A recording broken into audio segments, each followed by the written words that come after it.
శ్రీ పొన్నం ప్రభాకర్ గారు.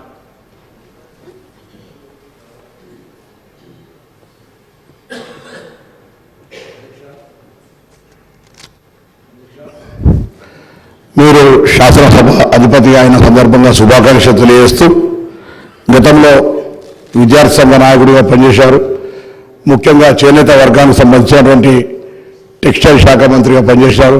ఇప్పుడు ఇంతకుముందు గౌరవ శాసనసభ్యులు చెప్తున్నట్టుగా ఆనాడు పార్లమెంట్ సభ్యుడిగా సిరిసిల్లకు ప్రాతినిధ్యం వహించినప్పుడు గౌరవ శాసనసభ్యులు కేటీఆర్ గారు, మీరు మనం అందరం కూడా ఆనాడు కావూరు సాంబశివరావు గారు కూడా తీసుకొచ్చి ఆ సమస్యల పట్ల మీకు అవగాహన ఉంది.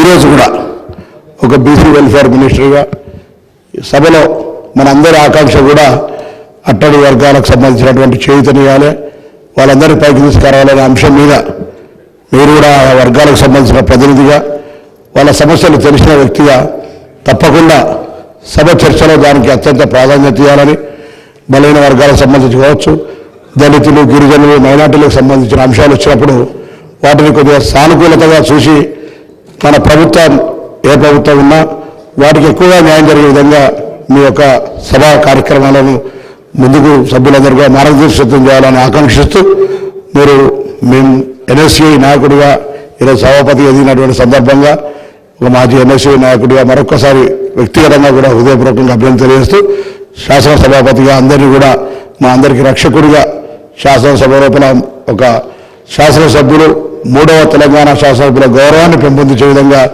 మీ యొక్క మార్గదర్శకత్వం ఉంటుందని ఆశిస్తూ మరొకసారి శుభాకాంక్షలు తెలియజేస్తాం.